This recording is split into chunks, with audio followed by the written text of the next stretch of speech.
Hello guys, welcome to my YouTube channel. हमने last class में आपने देखा था कि ज्योग्राफी के लास्ट क्लास में छोटा नागपुर का पठार तक पढ़ लिया था और अब जो हम कंटिन्यू करेंगे वो है दंडकारण्य का पठार। तो ये भारत के मैप पर में जो ये दंडकारण्य पठार की उपस्थिति है वो कुछ इस एरिया में है और हम देख रहे हैं कि दक्षिण के पठार का उत्तरी पूर्वी भाग दक्षिण के दक्कन ट्रैप को पढ़ रहे हैं। इसके ही विभिन्न छोटे छोटे पठारों को हम अभी पढ़ रहे हैं, जिसमें एक है दंडकारण्य का पठार। तो ये जो है वो दक्कन ट्रैप का उत्तरी पूर्वी भाग है। मुख्यतः जो इसके अंदर जो क्षेत्र आता है, वो राज्य आता है, वो उड़ीसा और छत्तीसगढ़ है। यह एक लावा के पठार का उदाहरण है। ग्रेनाइट एवं बेसाल्ट के साथ नीस एवं सीट है यहाँ पे दंडकारण्य पठार में। यहाँ की जो मिट्टियाँ हैं वो लाल एवं लेटेराइट मिट्टी है। खनिजों के लिए बहुत ही महत्वपूर्ण स्थान है दंडकारण्य का पठार। जंगली जीवों का यह आवास स्थान है। अब नेक्स्ट में हमारा है मेघालय और शिलोंग का पठार। ये एरिया यहाँ हम देख रहे हैं, ये राजमहल गैप है और ये मेघालय का पठार हो गया। यह मेघालय में उपस्थित है। मुख्य पठार उत्तरी पूर्वी विस्तार है। लावा के पठार का यह भी उदाहरण है। इस क्षेत्र में गारो, खासो तथा जयंतिया छोटे छोटे पहाड़ियाँ, ये तीनों जो पठार हैं, ये गारो, खासी और जयंतिया, ये पहाड़ बहुत ही इम्पोर्टेंट है। कई एग्जाम में पूछा गया है कि गारो, खासी, जयंतिया कहाँ के मुख्य पहाड़ हैं, है ना। तो ये बहुत ही इम्पोर्टेंट है। ये हमारे मेघालय के पठार है।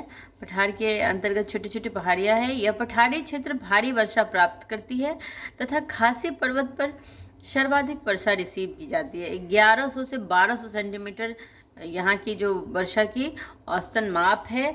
यही जो है खासी पहाड़ पर में ही चेरापूंजी है, थमासे नाम है, जिसे वर्षा के लिए सबसे अधिक वर्षा के लिए माना जाता है कि यहाँ सबसे अधिक वर्षा होती है। यहाँ की जो चट्टानें हैं वो ग्रेनाइट, नीस, बेसाल्ट तथा शीरट है।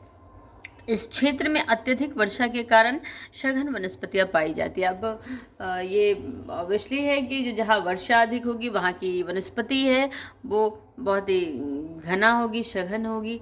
तो इसलिए कहा गया है कि इस क्षेत्र में अत्यधिक वर्षा के कारण सघन वनस्पतियाँ पाई जाती है।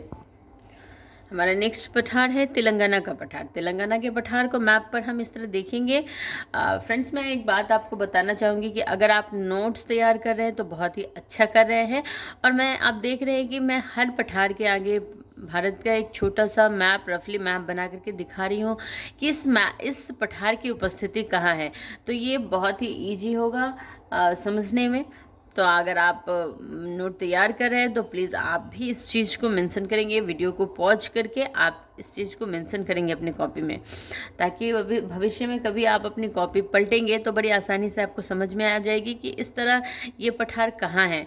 अन्यथा क्या होगा कि यदि हम ऐसे पढ़ते जाएं, रटते जाएं कि दंडकारण्य पठार, शिलोंग पठार, तेलंगाना पठार, तो हमें इतनी अच्छे से इसकी अवस्थिति समझ में नहीं आएगी। पर यदि मैप पे हम देखते चलेंगे तो ये हमारे दिमाग में कहीं ना कहीं छप जाएगी। तो अब हमारा जो अगला पठार है वो तेलंगाना का पठार है। और तेलंगाना का पठार यह मुख्य पठार का पूर्वी भाग है। दक्कन ट्रैप का ये पूर्वी भाग है। लावा के पठार का यह भी एक उदाहरण है।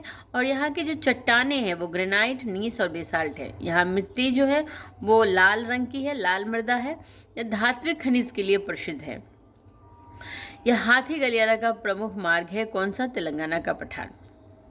नेक्स्ट पठार है हमारा दक्कन ट्रैप, डेक्कन पठार। ये एरिया यहाँ देख रहे हैं, ये एरिया जो है ये पूरा डेक्कन पठार कहते हैं इसको। सबसे विस्तृत पठार है यह दरारी प्रकार के उद्भेदन का परिणाम है। इसे दक्कन ट्रैप भी कहा जाता है। चट्टानें जो है यहाँ बेसाल्ट और ग्रेनाइट प्रमुख चट्टानें हैं। यह धात्विक खनिजों के लिए महत्वपूर्ण है। यह क्षेत्र काली मृदा के लिए भी महत्वपूर्ण है। हमने फ्रेंड्स ओवरऑल ये देखा है कि यहाँ जो अधिकांश पठार जो है वो धात्विक खनिज के लिए महत्वपूर्ण है। तो अब इस क्लास को हम यहाँ फिनिश करेंगे और नेक्स्ट टॉपिक हम नेक्स्ट वीडियो में देखेंगे।